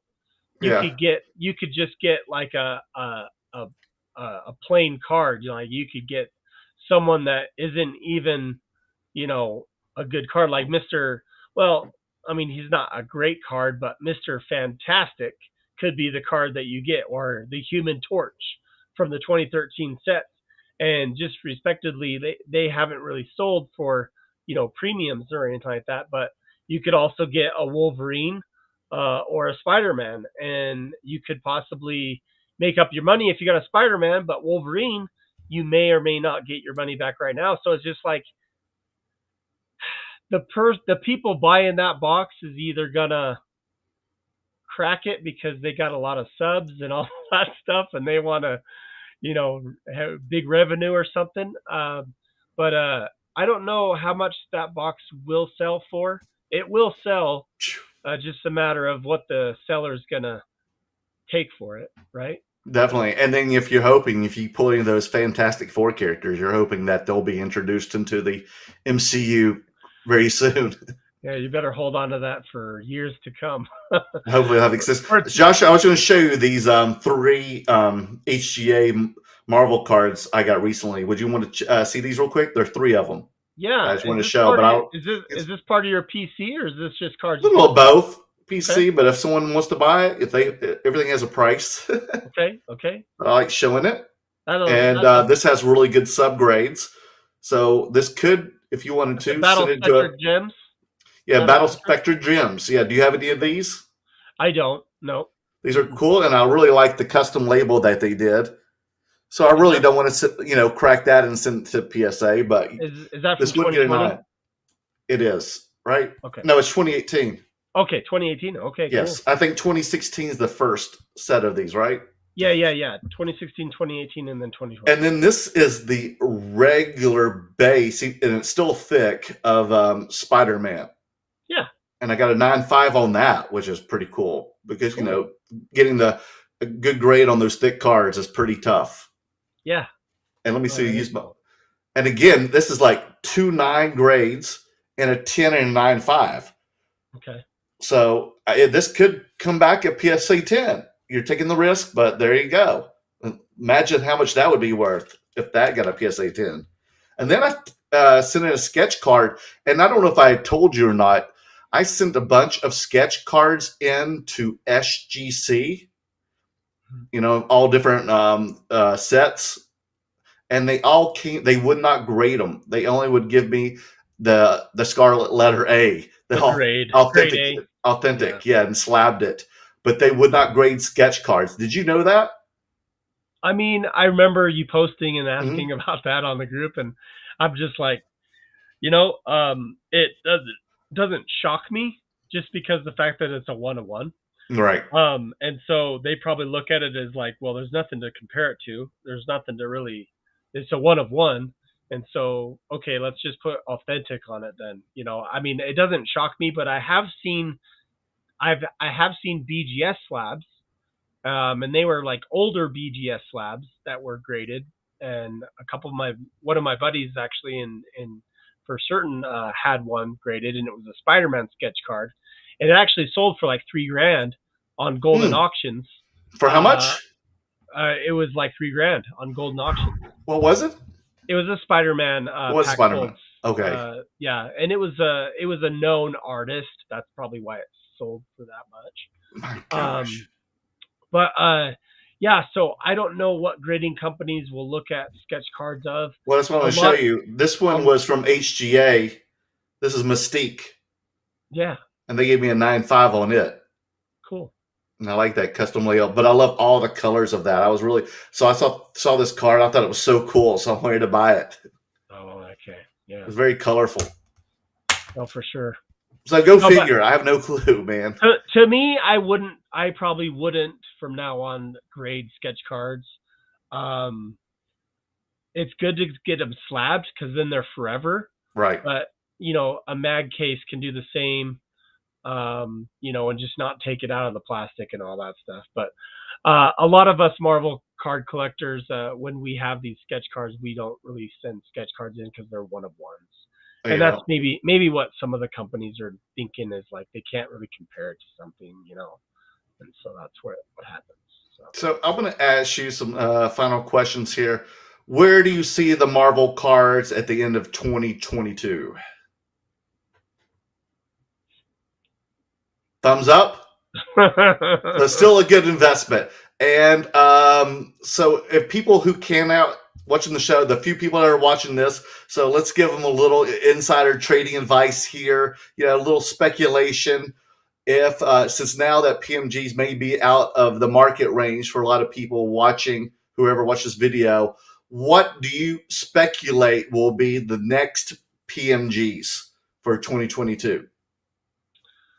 Well, if you do your research a little bit, you can see some of the other cards are Battle Spectre gems, the ones that you just saw. Those are actually selling for premium with premium characters. And anything that says gems, anything that's numbered and is gold or shiny or vibranium type, what we just talked about, vibranium. All those are the numbered inserts of the top characters. If you can find those for a deal, if you find them at a trade show or online somewhere or even eBay, pick them up if you like it. And if you're looking to invest in something, I would say the numbered cards would be by far what you want to look for. But again, there's some older sets out there that if you do as much research as I have, there's older sets with autographs that you wouldn't know that the autographs are there. There's older sets with numbered cards, and it's just sky's the limit. So I would say that just do your research a little bit. But anything shiny and numbered, just look at that because what do a lot of sports guys look for is shiny and numbered and all that stuff. And a lot of sketch cards out there. If you're be careful buying sketch cards because Why is that? if there's not an artist that is known, sometimes the sketch isn't pack pulled, right? Sometimes the sketch is an AP. People don't know what that AP means. People think AP is like, oh, what's an AP? So, it's just a sketch card. Well, it actually means artist proof. So an artist proof is actually a sketch card that, let's say a sketch artist did a set of sketch cards and sent them in, and then all of the other sketches that they have, they might be sent 5 or 10 different AP cards. Okay. And they're sent to do sketches on there, but they can resell themselves. So they basically have these blank sketch cards that have AP on them, and people can contact them and say, hey, can you do a sketch for me? Like, yeah, I'll charge you $150 or $250, just depending on what the actual the card is, whether it's a thicker card, whether it's coming out of a more expensive set than another. And you can reach out to some of these artists in some of these forums, like the MCCW. And if you become more interested in Marvel, you can request to be part of that community. And you can see some of these and talk to some of these sketch artists, Okay. and find their pages. The best thing to do would be like if you found a sketch card that you knew that the artist was well known, like Mick and Matt Glebe, or Simone Bianchi or just a sketch artist that's known. Are they Or some you, of the hottest artists right now? As of some of them, yeah, some of them. who are like the most like sought after as the present time right now? I mean, that's another Their video. show. That's another Okay, show. okay, It's we'll do too another much. show down the road. That's too much. And I wouldn't be the best to talk about Okay, that. I can hook you up with someone if you want, awesome. because I do know someone that has a better knowledge than me. Sketch Card Hive. Oh I'll yes, say his definitely name, know yeah. him. So Norin, Sketch Card Hive. He actually has pretty good knowledge. He will say, "Oh no, I don't have that knowledge," but he's got pretty good knowledge. But there are a lot of elite people that know more about sketch cards that we talk on our community and all that stuff. But I would say if you like the art, do some research on that actual artist. Find their YouTube page or find their Instagram page, or a lot of them are on Deviant Art. So you find, DeviantArt. yeah, you find their page, and you can actually message them and say, hey, do you have any AP cards available for any of your sets? And you can request a character to be put on an artist proof card, and you can have your own sketch card, which is pretty cool. So Oh wow, I love it. So Josh, we've been almost 2 hours now. Do you have any closing statements to the viewers and to me tonight? I would say just thank you. Thank you for being part of this community. Thank you for joining in. I have watched a bunch of your videos prior to when we did this video tonight, just to kind of be of interest and find out. I already knew about that the wrestling thing, so I was waiting for that. So maybe we'll do another video on wrestling. I'd be Yeah, we're gonna have to do a wrestling special wrestling I- episode with Marvel Madness. Yeah, I was way into WWF, so like back Me too. in the Have day, you watched back in the day, AEW? in the 90s. No, I haven't. Oh I my gosh, haven't. you have to watch it. It'll change your life again. It'll make you get into wrestling. It got me hooked back into wrestling again because I haven't watched it probably like religiously like this since the 90s. But yeah, no, that's cool. But WWE is not any good anymore. I'm it's afraid okay. not. I mean, WWF was like Yeah, right. The Attitude Era. I loved that. It was my Yeah, favorite. The 90s and ECW. I loved all that. Yeah, but I would say if anybody has any takeaways from this, come in if you're semi interested in Marvel, come in, send me messages on Instagram. I'm Marvel Madness MCU on Instagram. I do have my YouTube channel and all that stuff too. I can get you in contact with anybody that you have questions about. I'm not the best to answer all the questions. I'm just a small Marvel collector of Wolverine, right? And so, but I think anybody that is interested in this and want to invite you to this community of Marvel cards, because this Marvel card community is just going to get bigger and bigger and bigger, and it's just going to grow exponentially from this. I feel.